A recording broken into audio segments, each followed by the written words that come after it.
ಶುಭೋದಯ, ನಮಸ್ಕಾರ. Welcome to Yoyo Kannada. Karnataka Vidhana Soudha ಇವತ್ತು ಅಭೂತಪೂರ್ವ ಹೈಡ್ರಾಮಾಗೆ ಸಾಕ್ಷಿಯಾಗಿದೆ. ಇತಿಹಾಸದಲ್ಲೇ ಇದೇ ಮೊದಲು ಎಂಬಂತೆ ರಾಜ್ಯಪಾಲ ಥಾವರ್ಚಂದ್ ಗೆಹ್ಲೋಟ್ ಎರಡೇ ಸಾಲಿನಲ್ಲಿ ಭಾಷಣ ಮುಗಿಸಿ ಸದನದಿಂದ ಹೊರ ನಡೆದಿದ್ದಾರೆ. ಈ ನಡೆಗೆ ಆಕ್ರೋಶಗೊಂಡ ಕಾಂಗ್ರೆಸ್ ನಾಯಕರು ರಾಜ್ಯಪಾಲರನ್ನ ಅಡ್ಡಗಟ್ಟಲು ಮುಂದಾದಾಗ ಸದನ ರಣಾಂಗಣವಾಗಿ ಮಾರ್ಪಟ್ಟಿತ್ತು. ಇದೇ ವೇಳೆ ಕಾಂಗ್ರೆಸ್ ನಾಯಕ ಬಿಕೆ ಹರಿಪ್ರಸಾದ್ ಅವರ ಬಟ್ಟೆ ಹರಿದು ಹೋಗಿದ್ದು ಪರಿಸ್ಥಿತಿ ವಿಕೋಪಕ್ಕೆ ಹೋಗಿದೆ. ರಾಜ್ಯಪಾಲರ ಈ ನಡೆ ಸರಿಯಾ? ಸದನದಲ್ಲಿ ನಡೆದ ಆ ಅಸಲಿ ಸಂಘರ್ಷದ ಕಥೆಯೇನು? ಕಂಪ್ಲೀಟ್ ಡೀಟೇಲ್ಸ್ ಇಲ್ಲಿವೆ, ನೋಡೋಣ ಬನ್ನಿ. ರಾಜ್ಯ ಸರ್ಕಾರ ಸಿದ್ಧಪಡಿಸಿದ ಸುದೀರ್ಘ ಭಾಷಣದ ಪಠ್ಯವನ್ನ ರಾಜ್ಯಪಾಲರು ಓದಲೇ ಇಲ್ಲ. ಬದಲಾಗಿ ಕೇವಲ ಶುಭ ಹಾರೈಸಿ ಎರಡೇ ಮಾತಿನಲ್ಲಿ ಮಾತು ಮುಗಿಸಿ ಪೀಠದಿಂದ ಇಳಿದು ಹೊರಟರು. ಇದರಿಂದ ಕೆಂಡಮಂಡಲರಾದ ಕಾಂಗ್ರೆಸ್ ಶಾಸಕರು ರಾಜ್ಯಪಾಲರ ವಿರುದ್ಧ ಧಿಕ್ಕಾರ ಕೂಗಿದ್ರು. ಎಂಎಲ್ಸಿ ಬಿಕೆ ಹರಿಪ್ರಸಾದ್ ಸೇರಿದಂತೆ ಹಲವರು ರಾಜ್ಯಪಾಲರನ್ನ ದಾರಿಯಲ್ಲಿಯೇ ತಡೆಯಲು ಪ್ರಯತ್ನಿಸಿ ಭಾಷಣ ಪೂರ್ಣಗೊಳಿಸುವಂತೆ ಪಟ್ಟು ಹಿಡಿದರು. ಈ ವೇಳೆ ಮಾರ್ಷಲ್ಗಳು ಮತ್ತು ಬಿಜೆಪಿ ಸದಸ್ಯರ ನಡುವಿನ ತಳ್ಳಾಟದಲ್ಲಿ ಹರಿಪ್ರಸಾದ್ ಅವರ ಕುರ್ತಾ ಹರಿದು ಹೋಯಿತು.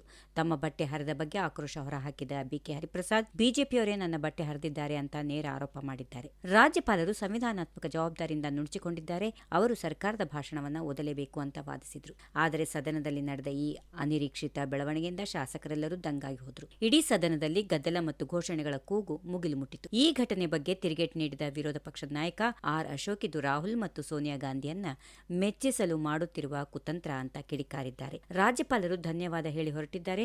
ಅದರಲ್ಲಿ ತಪ್ಪೇನು? ಅವರನ್ನ ಅಡ್ಡಗಟ್ಟುವ ಮೂಲಕ ಕಾಂಗ್ರೆಸ್ನವರು ಸಂವಿಧಾನಕ್ಕೆ ಅಗೌರವ ತೋರಿಸಿದ್ದಾರೆ. ಇಂತಹ ನಡವಳಿಕೆ ತೋರಿದವರನ್ನ ತಕ್ಷಣವೇ ಸದನದಿಂದ ಹೊರಹಾಕಬೇಕು ಅಂತ ಸ್ಪೀಕರ್ಗೆ ಆಗ್ರಹಿಸಿದ್ದಾರೆ. ಬಿಜೆಪಿ ಕೂಡ ಈ ವಿಚಾರವನ್ನ ಗಂಭೀರವಾಗಿ ಪರಿಗಣಿಸಿದ್ದು ಬಿಕೆ ಹರಿಪ್ರಸಾದ್ ಅವರನ್ನ ಲೋಕಲ್ ರೌಡಿ ಎಂದು ಕರೆದು ಟ್ವೀಟ್ ಮಾಡಿದೆ. ಸಂವಿಧಾನಾತ್ಮಕ ಹುದ್ದೆಯಲ್ಲಿರುವ ರಾಜ್ಯಪಾಲರನ್ನ ತಡೆದು ಅವಾಜ್ ಹಾಕಿರೋದು ಖಂಡನೀಯ ಎಂದಿದೆ. ಒಟ್ಟಿನಲ್ಲಿ ರಾಜ್ಯಪಾಲರ ಭಾಷಣ ಓದದೆ ಹೊರಟ ನಡೆದಿದ್ದು ಒಂದು ವಿವಾದವಾದರೆ ಸದನದಲ್ಲಿ ಬಟ್ಟೆ ಹರಿದುಕೊಂಡು ಹೈಡ್ರಾಮಾ ಮತ್ತೊಂದು ದೊಡ್ಡ ರಾಜಕೀಯ ಜಗಳಕ್ಕೆ ನಾಂದಿ ಹಾಡಿದೆ. ಇನ್ನು ಮುಂದಿನ ದಿನಗಳಲ್ಲಿ ಈ ಬಟ್ಟೆ ಹರಿದ ಪ್ರಕರಣ ಸದನದಲ್ಲಿ ಯಾವ ತಿರುವು ಪಡೆಯುತ್ತೆ ಅನ್ನೋದನ್ನ ಕಾದ್ ನೋಡಬೇಕು.